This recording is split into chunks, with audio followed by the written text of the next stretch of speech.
Election میں بھانڈا پھوٹ گیا، دھاندلی کا اعتراف۔ کمشنر راولپنڈی نے الیکشن میں دھاندلی کا اعتراف کرتے ہوئے مستعفی ہونے کا اعلان کر دیا۔ انہوں نے کہا کہ ہم نے 8 فروری کی شب راولپنڈی سے 13 لوگوں کو جتوایا اور ہارے ہوئے امیدواروں کو 50-50 ہزار کی لیڈ میں تبدیل کیا۔ میں نے راولپنڈی ڈویژن میں ناانصافی کی ہے۔ پریشر کی وجہ سے آج صبح فجر کی نماز کے بعد خودکشی کرنے کی کوشش کی، پھر سوچا حرام کی موت کیوں مروں، کیوں نہ سب کچھ عوام کے سامنے رکھوں۔ لیاقت علی چٹھا کا کہنا تھا کہ مجھے راولپنڈی کچہری چوک میں پھانسی دے دینی چاہیے۔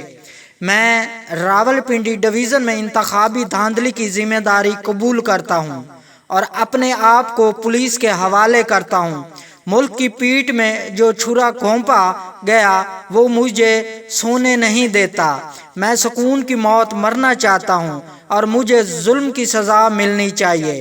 میرے ساتھ چیف الیکشن کمشنر اور دیگر کو بھی سزائیں دی جائیں۔ کمشنر راولپنڈی نے بتایا کہ ہم نے راولپنڈی ڈویژن کی 13 قومی اسمبلی کی سیٹوں پر ہارے ہوئے لوگوں کو جتوایا۔ اپنے متحر ریٹرننگ آفیسر سے معذرت چاہتا ہوں۔ جب میں نے انہیں کہا آپ نے غلط کام کرنا ہے تو وہ بیچارے رو رہے تھے۔ میرے متحد یہ کام نہیں کرنا چاہ رہے تھے۔